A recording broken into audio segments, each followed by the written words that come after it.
E aí, pessoal, beleza? Sejam bem-vindos de volta. Eu sou o Rodrigo Sevilha, isso aí é o Felipe Valeta. Isso aí. Só pra ver se você tá esperto. Que horror. E este é o livro das perguntas, certo? Hoje tem uma pergunta improvisada minha, então seria... Na verdade, vamos esclarecer, né? Hoje não é hoje pra vocês. Porque pra mim ainda é sexta, mas pra vocês vai ser sábado. Que eu vou programar esse vídeo pra ser o vídeo de sábado.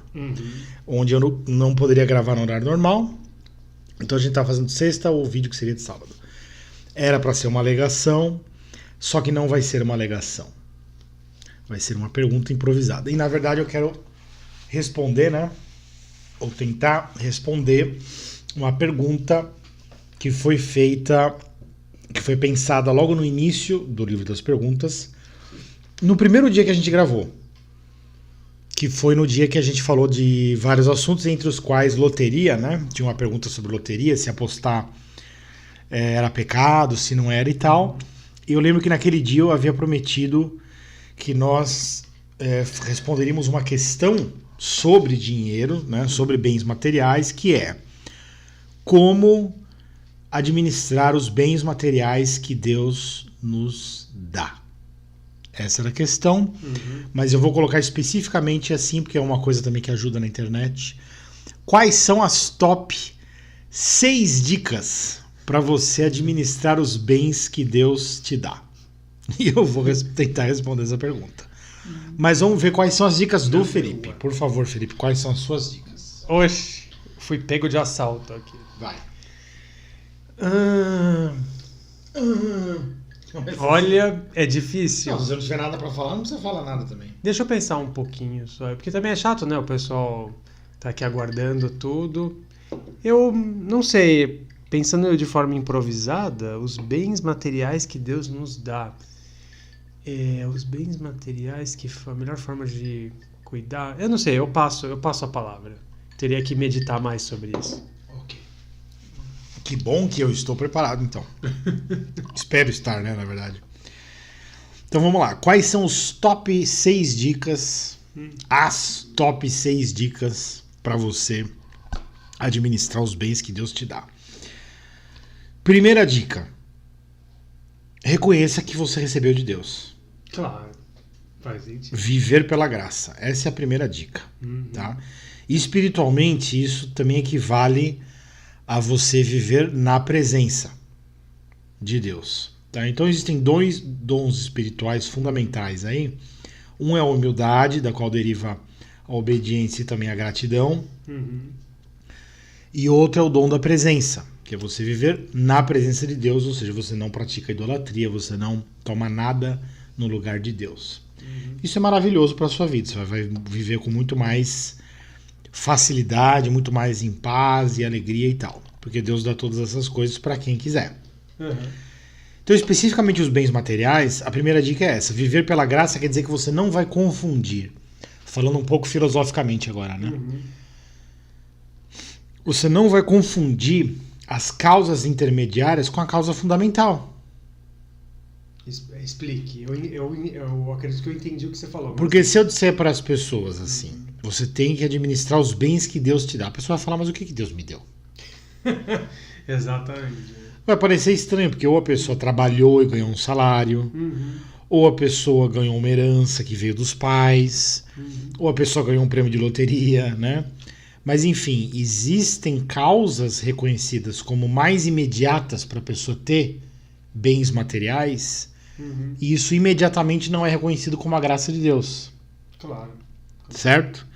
Então as pessoas podem falar, não, peraí, não aconteceu nada comigo, como por exemplo, o que teria acontecido lá com o povo judeu no deserto, que recebeu o maná que veio do céu.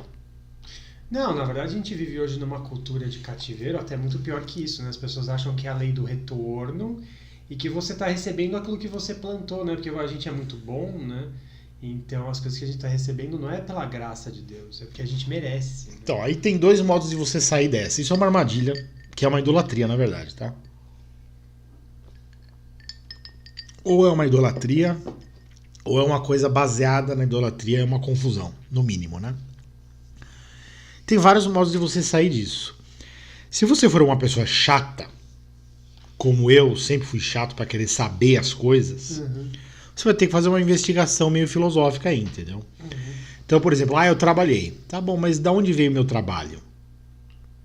Eu criei todas as condições para eu poder trabalhar? Não. Teve muitas condições que foram dadas para você pelas circunstâncias. Assim como, por exemplo, você tem uma saúde para trabalhar, ou uma inteligência, enfim. Qualidades que você possui para poder usufruir e produzir alguma coisa com o seu trabalho e ter as recompensas, que você não se deu essas qualidades. Uma delas, por exemplo, quando você foi lá fazer entrevista, né, com o seu possível chefe, ele confiou em você também, né? Então, certo? Como dizer que a pessoa não é empreendedor. É uma coisa completa, né? Você não fez o mundo inteiro com o seu mérito aí, entendeu? Então, para começo de conversa, tem dois caminhos aí. Mas é muito... Posso... Já que você está querendo fazer assim, vai muito antes disso, né? Tem uma expressão que eu sempre uso, eu acho que cai como uma luva, é perfeito, que é o seguinte: a pessoa, por mais que ela acredite em reencarnação, que já veio como bicho, enfim, cada um tem a sua crença, isso não importa, não vai mudar o que eu vou dizer aqui. Eu acho que, logicamente, faz sentido acreditar que a gente algum dia veio a existir, né? Em algum momento. Eu não acredito que a gente seja eterno, e eu acho que a maior parte das pessoas não acredita nisso, mesmo aquelas que acreditam em reencarnação. Algum dia teve uma primeira vida, um primeiro vir a ser. E se a pessoa parte dessa premissa, ela pode pensar o seguinte: o que eu fiz para merecer a vida antes de vir à existência? Porque se ela não existia, como era possível ela ter feito algo para merecer aquela vida? Certo? Certo. Só que se tudo que você ganha ou faz nessa vida é sobre essa vida que você já ganhou, então a base disso tudo já é o amor e a graça. Você já recebeu essa vida gratuitamente, sem ter uma dívida, inclusive. Tá. Certo? É que aí é o seguinte: o que o Felipe tá falando faz sentido e tal, mas faz sentido para quem quer. Para quem não quer, a pessoa vai se colocando dúvidas. Porque essa é que é a questão, tá? E eu trato disso no meu capítulo 9 aqui do meu livro Monadofilia 2022. Psiquismo não tem fim. A nossa cabeça, a nossa mente humana, ela é uma máquina que não tem fim. Se você se colocar dúvidas, questões, você não vai parar mais. Então uma hora você vai ter que se aquietar, ou não, também, problema seu, né? A dica que eu dou é o seguinte: tem dois caminhos aqui para você viver pela graça. O mais fácil é aceitar que Deus é bom e acabou, né? Porque tem pessoas que conseguem fazer isso, né?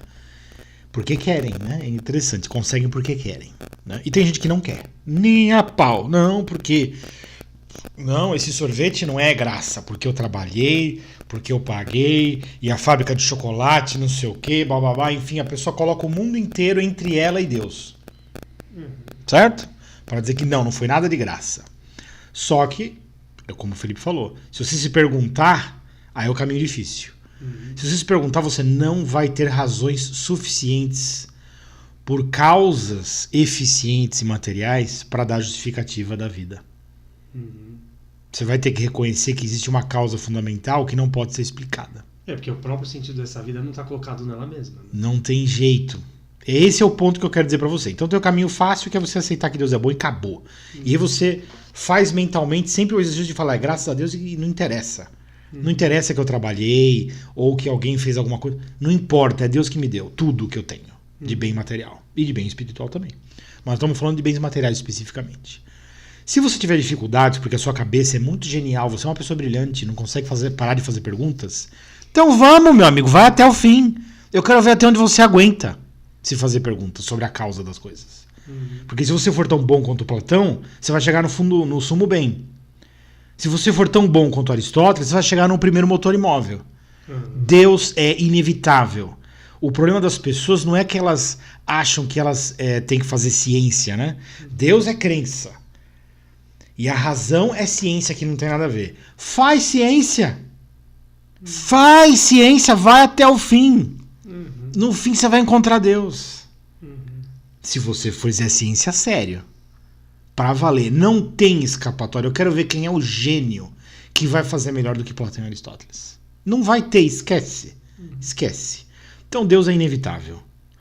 Você quer aceitar por bem? Aceita por bem. Você não quer?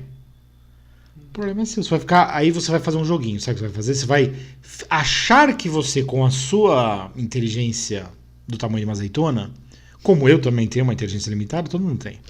Ninguém é melhor do que ninguém, mas a gente é um ser limitado. Você vai achar que com a sua limitação você conseguiu descobrir e definir que as causas intermediárias são suficientes para explicar a origem das coisas, quando não são apenas a causa imediata. Uhum. A última causa, né? Ou como diria Aristóteles, o primeiro na ordem do ser é o último na ordem do conhecer. Uhum. E o primeiro na ordem do conhecer é o último na ordem do ser. Então o que você conhece de imediato é a última experiência do ser, a última manifestação do ser. A primeira está mais longe do seu conhecimento. Por isso que a fé é uma inteligência, na verdade, que Deus nos dá. Uhum. A capacidade de confiar nele é um dom de inteligência, porque ultrapassa toda uma jornada que o seu psiquismo não consegue. A não ser que você seja tão genial quanto Platão e Aristóteles, e mesmo assim, no final, eles se rendem. Porque as definições de sumo bem, primeiro motor imóvel, são rendições ao infinito. Uhum. É uma rendição da filosofia ao infinito, falando, daqui não dá para passar. Uhum. A primeira causa de tudo é o bem supremo. Por quê? Porque o bem é a referência para todas as coisas. Platonicamente falando, ou aristotelicamente falando, a gente diria, precisa ter uma primeira causa que move todas as outras e não é movido por nenhuma. Uhum. Que seria a solução aristotélica. Que é a questão que, assim, tudo vem a existir de alguma coisa. E o nada não pode gerar coisa nenhuma. Então, porque você pode falar, tá bom, teve o Big Bang não é a explicação para o início das coisas. Porque daí você pega da onde veio aquela massa primordial. ênfase. Da horas pois, da onde veio aquela massa primordial que os cientistas não respondem? Porque assim, o espaço sideral, o nada, não vai gerar alguma coisa. Se ele gerar alguma coisa, ele já não é nada, por definição. Então, como que alguma coisa vem a existir? E se ela veio a existir, e já tinham todas as razões ali naturais para que ela viesse a existir, por que ela veio a existir naquele instante? Nem no dia anterior, nem no dia depois. Até porque falar dia já é meio bizarro, porque a gente se pauta no nosso sistema solar. Mas a questão é, se você tem causas naturais ali, para que venha a existir essa massa primordial, ok. Tá, se tinham essas leis para vir essa massa primordial, por que ela veio naquele instante? Não foi antes ou não foi depois, se já todas as razões para ela existir já estavam ali? Então, quer dizer, tem vontade. E depois você ainda pode deduzir outras coisas, só um momentinho. Ainda deduzir outras coisas, por exemplo, do menor você tira o maior. Então, por exemplo, de uma azeitona, de uma pedra, você tira inteligência, você tira vida. Então tá, eu sou um darwinista que acha que as pedras foram colidindo e um dia, por um acaso, veio a vida, que é uma coisa muito mais sofisticada e complexa do que os seres imateriais e como a definição aristotélica, inanimados. Então, a pedra é um ser que existe, né, latente, mas não tem vida. E como que pedras colidindo um dia viria a existir vida? Ah, então, eu acredito mais em mágica do que nisso, né? Não, acabou? Claro. Perfeito. Não, mas é que tá. O cientista da natureza, ele vai te dar explicações. Você vai falar, não, porque acontece um processo químico, não sei o que, não sei o que lá. Isso não importa. Uhum. Tá? A questão é que o fundamental mesmo, e mais fácil, é a pessoa reconhecer no que ela acredita. Aliás, essa é uma das funções desse canal. Lembra dos propósitos? Temos 3 mandatos aqui. Dizer que Deus é bom e nós precisamos dele. Dizer que todo mundo vive baseado em crenças e assumir responsabilidade por elas. E aceitar os decretos divinos da maldição, principalmente a morte das pessoas ao nosso redor e a nossa própria. Então, assumir as crenças é um dos mandatos que a gente tem. Então, você pode perfeitamente acreditar no caos. Os gregos antigos acreditavam que existiam 2 entidades primordiais, que era a noite e o caos. E eles se casaram e daí que saiu o universo. Então o Big Bang é a história da criação deste universo, mas é uma coisa muito pequena que você está falando. É uma experiência limitada. E aí que vem o problema do infinito, porque tudo que é limitado tem uma fronteira entre o que é e o que não é. E o que não é ou tem uma definição ou não tem. Se não tem, então, enfim. Isso vai longe. Vai longe a história. Mas se tem uma fronteira já não é infinito. Então, se o universo físico ele é infinito, então ele já tem as propriedades de Deus. Seria a mesma coisa que ser uma definição panteísta de Deus, dizer que o universo é Deus. Mas, até cientificamente, você não vai aceitar isso, porque você vai dizer que tem que ter limitações para você ter uma forma. Olha só que coisa interessante. Se você disser que o universo é infinito, não estou falando ilimitado, eu estou falando infinito, você já está dizendo que ele não é o que ele é. Porque o universo é uma forma. Você está aplicando um conceito de uma forma de ser. É um tipo de ser, o universo. Se possui uma forma, a forma já é uma limitação. E o que é infinito escapa de qualquer forma, de qualquer limitação. Então, se você disser que o universo físico é infinito, você já está dizendo que ele não é só um universo, é mais alguma coisa. Certo? Então, você pode dizer que o universo é uma manifestação. Se você for panteísta, você pode dizer que o universo é uma manifestação do infinito. Mas você não pode dizer que ele é o infinito. Porque o universo é só um tipo de ser. Tem outros tipos de seres. E daí por aí vai. Então, se o universo ele não pode ser infinito, porque se ele for infinito, ele já não é só um universo. Mas se ele for finito, então existe uma limitação, um limite, uma fronteira entre o que ele é e o que ele não é. E o que ele não é está além dele. E esse que está além dele ou possui, por sua vez, finitude ou já é o infinito. Se ele possui finitude, então também tem uma fronteira entre o que ele é e o que ele não é. E a fronteira entre o que ele é e o que não é também é uma fronteira entre um ser que é o infinito ou é outro ser finito. E assim sucessivamente. O infinito é inevitável. E Deus é inevitável. Então eu não tenho medo de ciência. Eu gosto de ciência. O problema das pessoas, os ateus principalmente, né? Ateus, agnósticos, não é que eles gostam de ciência, eles não gostam o suficiente. Eu queria que eles gostassem mais. E de filosofia também, para ir até o fim dessa conclusão, desse raciocínio. Entendeu? Então a questão é a seguinte: viver pela graça. O amor de Deus, ele é uma realidade, é a substância da vida. Se você quiser aceitar rapidinho, porque tá bom e acabou. E tá bom e acabou não quer dizer assim, é uma crença cega que não tem fundamento. Não, pode ser uma relação de confiança. É como, por exemplo, você aceitar o cheque de uma pessoa. Você não sabe se o cheque tem fundo ou não, mas você pode confiar nela. Né? Então a pessoa pode fazer isso com Deus também. Ó, Senhor, eu não sei como aí, mas eu acredito que o Senhor nos ama. Certo? E aí o Senhor me mostra. Tá bom, é mais fácil fazer assim, porque Deus vai te mostrar quem Ele é. Porque você está confiando nele, é mais fácil, entendeu? Mas não, eu gosto de complicar. Tá bom, gosto de complicar, então complica, mas complica pra valer. Ou se você for parar no meio do caminho, então faça como os gregos antigos e assume as suas crenças. Você acredita no caos, acredita no nada, na noite. O que é a noite? É o nada. É um nihilista. Você pode ser nihilista, você acredita no nada, a noite dos antigos. Ou você pode acreditar no caos também. Como alguns gregos achavam que o caos se casou com a noite e daí surgiu o universo. É isso? O problema é seu. Não tem problema pra mim. O meu problema é você achar que você não está fazendo isso e achar que está fazendo uma ciência muito racional e super sofisticada racionalmente, logicamente, quando não é verdade. Ou usar de anteparo nomes, né? Falar, Stephen Hawking falou tal coisa. Foda-se. Então, não é problema meu, Stephen Hawking. O meu problema é o que eu acredito e o que você acredita. É isso que muda a sua vida. É isso que tem impacto na sua vida. Se você acredita no Stephen Hawking, é isso que você está fazendo. E você é responsável por isso. É simples, entendeu? Então, eu digo isso porque assim, a ideia não era nem tão longe nesse ponto. Eu tinha que falar aqui os top 6 dicas para você não, mas eu acho que é bom administrar os bens materiais que Deus te deu. A gente já começa com esse problema, né? Ah, não, Deus não me deu nada. Deus sim.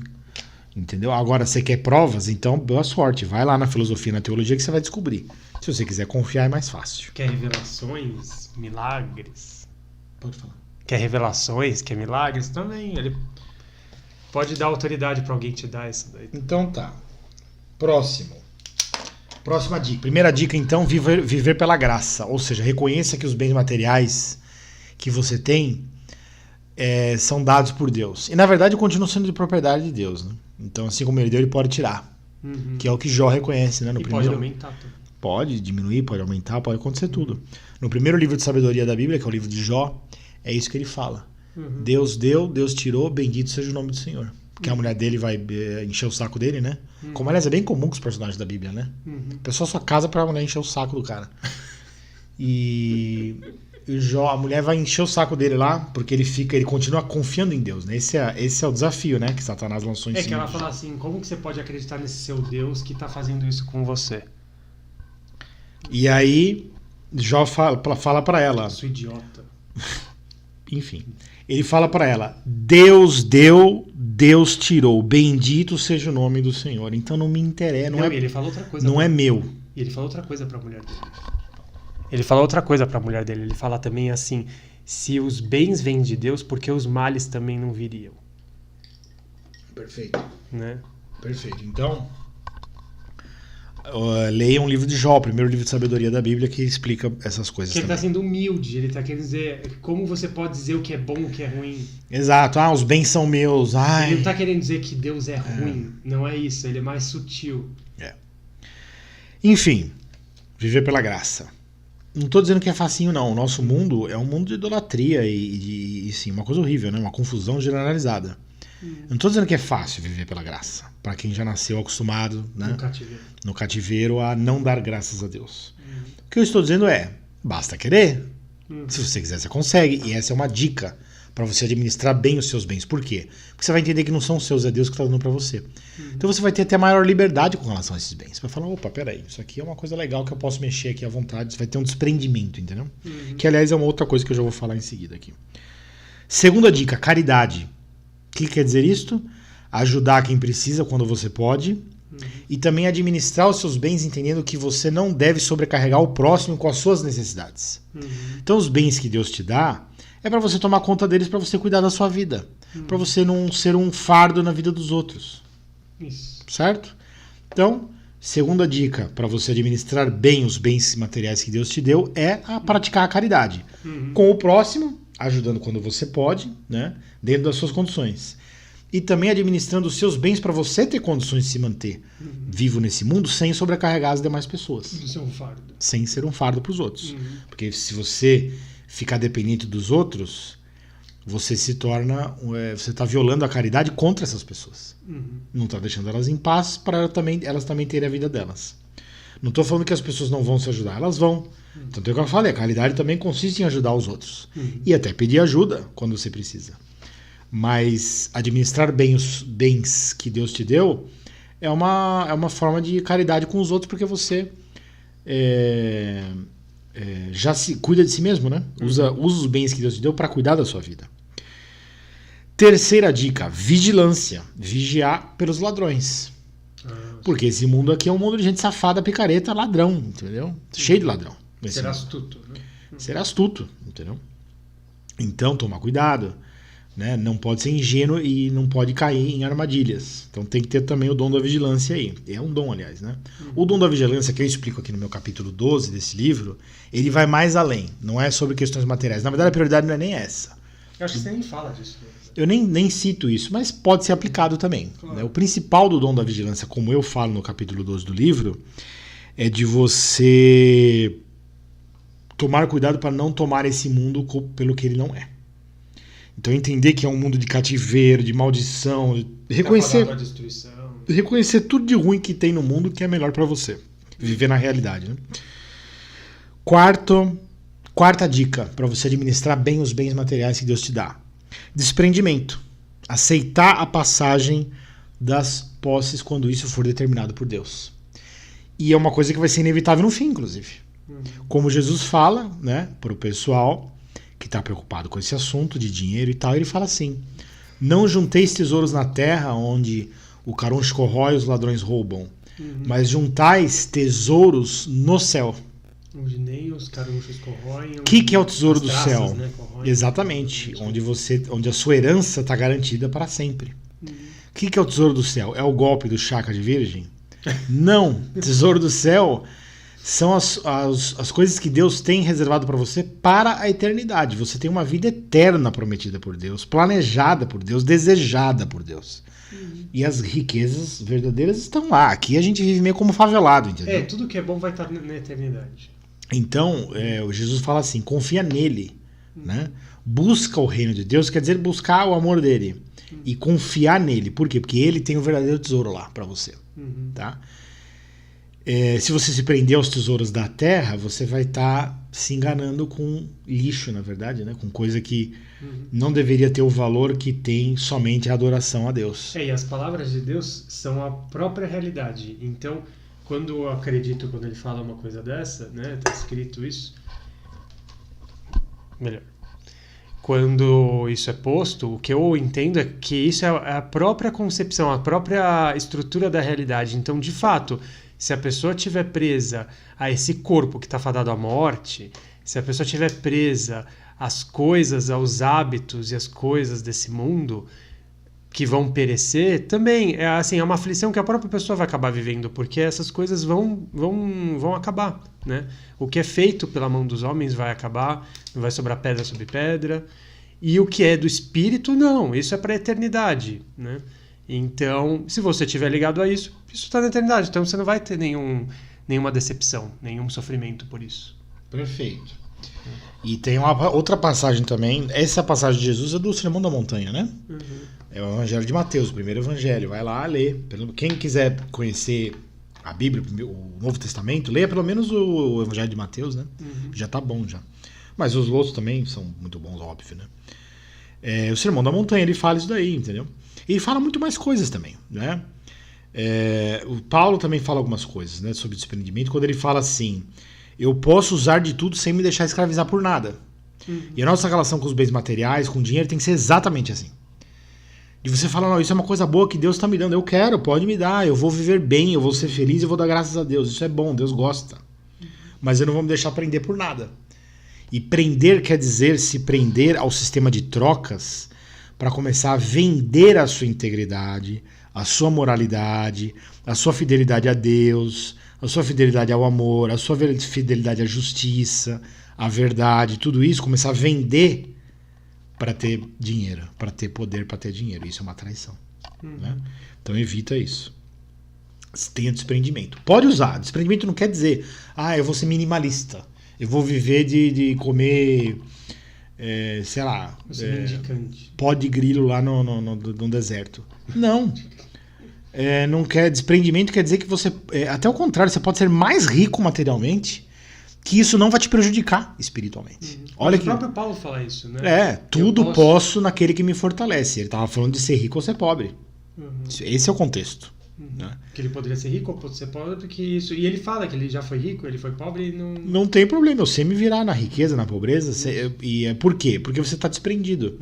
Por incrível que pareça, é mais fácil Deus te dar riquezas materiais quanto mais desprendido você for.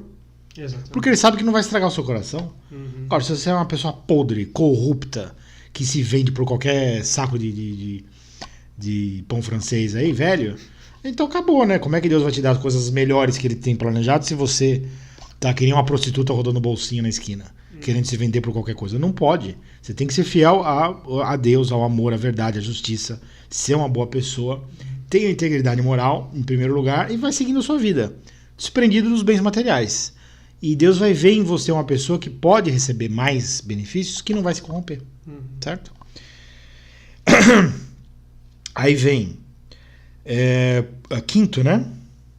Isso. Pera aí que agora... eu meio que confundi aqui os números, mas acho que agora é o quinto. Só lê o quarto, só pra ver se eu... Não, o quarto é o desprendimento. Então, viver pela graça. Eu falei de 6 dicas para você administrar bem os bens materiais que Deus te deu. Viver pela graça, praticar a caridade, vigilância, desprendimento. Agora vamos para o quinto, sabedoria. O que quer dizer sabedoria? Quer dizer você aprender e pedir para Deus te dar também o saber, para você aprender a lidar com este mundo tal como ele é. Ou seja, existem modos de você administrar bem a sua riqueza. E isso é uma sabedoria que Deus pode te dar se você pedir para Ele, para você fazer bom uso. Ou seja, é necessário ter algum conhecimento e prático, né? Aí que vem a sabedoria. Não é um conhecimento teórico, é sabedoria mesmo, é saber o que fazer, né? Sabedoria é isso, é saber o que fazer. Onde você está e o que fazer. Então, por exemplo, eu vou dar só um exemplo aqui, eu anotei um exemplo, tá? Você vive numa sociedade capitalista, por exemplo. Tá? Pode não ser o caso de alguma pessoa que esteja assistindo o vídeo, mas eu acho que para a maioria é o caso. O sistema capitalista, ele premia a acumulação de capital. Premia. É assim que funciona. Como é aquela música? Pam, pam, pam, pam, pam, bom, xibom, xibom, bom, bom. Isso, o de cima sobe e o de baixo desce. Aí você vai falar, não, mas eu quero fazer a revolução marxista comunista. Dane-se. Assim, você pode fazer a revolução que você quiser, isso é problema seu. O que eu estou dizendo é, o lugar onde você vive, onde você foi colocado pelos seus pais, é um sistema capitalista, que funciona de uma maneira X. Se você pedir para Deus a sabedoria, ele vai te dar a sabedoria para você lidar com isso como uma realidade. Aí se você quiser lutar contra a realidade, é problema seu. Mas se você quiser lidar com a realidade, você aprende como ela funciona e isso te ajuda. Por exemplo, isso que eu estou falando, o sistema capitalista premia a acumulação de capital. Então, é um sistema, certo? Que ele funciona do jeito dele. Ah, mas tá errado. Isso é outro problema. Se eu for começar a fazer lista das coisas erradas, de Adão e Eva pra cá só tem... Vai ter que rebobinar. Não tem fim. Essa fita não tem fim. Vai rebobinar infinitamente e não vai chegar em Adão e Eva, entendeu? Mas o problema é seu, né? Você pode fazer o que você quiser com a sua vida. Acreditar no que você quiser e tal. É mais prático, porém, já que você tem pouco tempo para administrar os bens aqui na Terra, nesse mundo, você entender como as coisas funcionam. Entendeu? E fala, opa, peraí, essa foi a realidade em que eu fui instalado, né? E é onde eu tenho que me virar. E não ficar protestando, deveria ser diferente. Eu prefiro usar idealismo para coisas mais nobres. Não, até porque tem uma questão, né?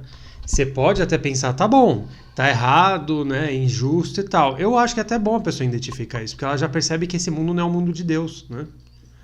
Só que a questão é, ela põe a esperança aonde? Ela coloca a esperança aonde? Ela põe a esperança nos homens? Ela põe a esperança em Deus? Ela põe a esperança nessa vida? Na próxima? O que ela está fazendo? Exatamente. Então eu falo nos meus livros, na verdade até no último, né? Na Coruscância eu uso mais essa expressão. Nesse livro aqui, que eu publiquei este ano, a 3ª edição já está corrigida, adaptada bonitinha, com mais capítulos e tal. Mais completa, né? Como é que é aquele pacto com a morte? A sedução? Não, isso eu explico até no livro anterior, do ano passado. Mas eu estou falando de outra expressão.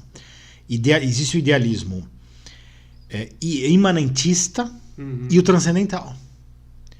E às vezes a pessoa é idealista e ela não percebe a escolha que ela está fazendo. Então, por exemplo, esse pessoal da política que acha que vai fazer a revolução socialista, comunista, sei lá o que for. Ou os liberais mesmo. Tem pessoal do liberalismo político que também acha que vai fazer uma revolução e vai inventar um negócio que vai ser um paraíso na Terra. Essas pessoas, elas são idealistas do tipo imanentista. O que é imanentista? Aqui. Todo ideal que eu tiver só presta para fazer uma realidade agora, neste mundo, aqui e agora. E aí eu digo para você, essa é uma opção sua, mas você sabia que tem uma outra opção?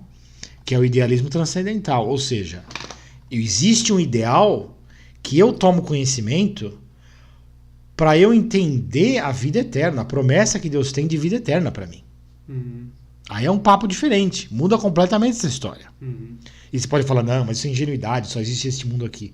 Essa é a sua crença, se você quiser. Você não tem prova disso, meu amigo. Minha amiga, sei lá. Amigues. Vocês não têm prova disso. Você acredita nisso porque você quer. Né? Então, ser idealista, imanentista ou transcendental é a escolha sua. Então, sabedoria. E por fim, eu coloquei aqui uma última dica. Essa é um tanto mais prática. Né? Essa é a ordem que eu inverti um pouco, porque era para acabar com o desprendimento, que era mais bonito. Mas tudo bem que seja. Que é buscar um equilíbrio. A última dica para administrar os bens materiais é buscar um equilíbrio. Então tem aquela regra 80-20. De Pareto. Que é o Pareto e tal, e funciona para as finanças. Você gasta 80% do que você ganha e guarda 20% e investe isso com sabedoria. Sabedoria que é o item anterior que eu falei, né? Que Deus te dá para você administrar os bens. Então se você sempre... Vamos simplificar, né? Essa questão do equilíbrio. Se você sempre gastar menos do que você ganha e só comprar o que você pode, ou seja, não se endividar, você já está à frente da maior parte da humanidade. Que a maior parte da humanidade gasta mais que pode. Não consegue controlar o gasto, gasta mais do que pode, fica devendo, porque faz um consumo que não pode, e faz uma dívida vendendo o próprio futuro dela. Você não deve vender o seu futuro. Você não sabe o que vai ser. Você não sabe o que vai ser e você não quer estar preso, acorrentado como um escravo. Já não basta nascer nesse mundo com todas as merdas que tem. Ainda o ser humano vai lá e inventa mais problema. Porque eu quero um celular novo. Você quer um celular novo? Junta o dinheiro para comprar e compra. né? Nem sei se isso é bom para você.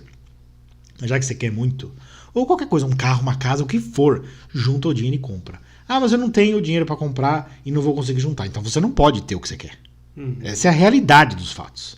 Ah, não, mas eu vou fazer uma dívidazinha aqui que não vai ter problema nenhum, é inofensivo. Você tá criando um Godzilla e você não percebe isso, tá? Então, essas são... Porque tá grudando as coisas em mim hoje. Tá muito quente. Então, vamos acabar essa vídeo grudento. Já falei, então, dos 6, recapitulando, 6 dicas para você administrar bem os bens que Deus te deu. Primeiro, reconhecer que Ele te deu. Não se deixar enganar pelas causas intermediárias. Vai na causa fundamental. É o amor de Deus. Deus te ama e Ele te dá as coisas. Ele te abençoa por meio das pessoas, Exato. Das situações que você... E quanto mais você a confiar nisso, mais Ele vai te dar circunstâncias diferentes para você ver o amor dele vindo por meios extraordinários, se for o caso. Então, viver pela graça, praticar a caridade, ter a vigilância, praticar o desprendimento, desejar a sabedoria, pedir a sabedoria para Deus para saber como funciona, como você pode administrar tecnicamente, ter o conhecimento para administrar os seus recursos, e por fim o equilíbrio. Né? Você ter sempre um equilíbrio entre o que você gasta e o que você ganha. E o equilíbrio serve também para você não virar um avarento, porque a maioria das pessoas precisa de equilíbrio para não ser perdulário, para não gastar mais do que pode. Mas tem algumas pessoas que têm um outro tipo de doença espiritual, que não é você ser perdulário e gastar mais do que pode, mas é você gastar menos do que deve. É você ser avarento, ou seja, Deus está te dando a riqueza e você não quer gastar, porque você quer ficar juntando para não sei o quê. E não faz sentido isso, porque você tem que fazer usufruto. Aqui no Brasil a gente tem uma cidade onde todos que nascem lá são avarentos. Brincadeira. Que é Avaré. Eu tenho um amigo que é Avaré, internação em Avaré. Então é isso. Mais alguma coisa? Faz sentido. Respondemos então mais uma pergunta. Essa pergunta tinha sido prometida no começo do projeto do Livro das Perguntas.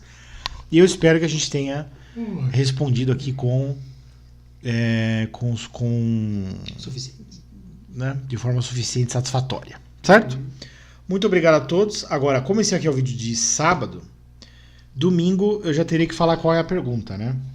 Mas não, na verdade não. Quando eu termino a semana eu não falo, né? Vai ter pergunta domingo, que é amanhã para vocês, né? Para mim é depois de amanhã, para vocês já é amanhã. Então não vamos ficar confusos com o tempo.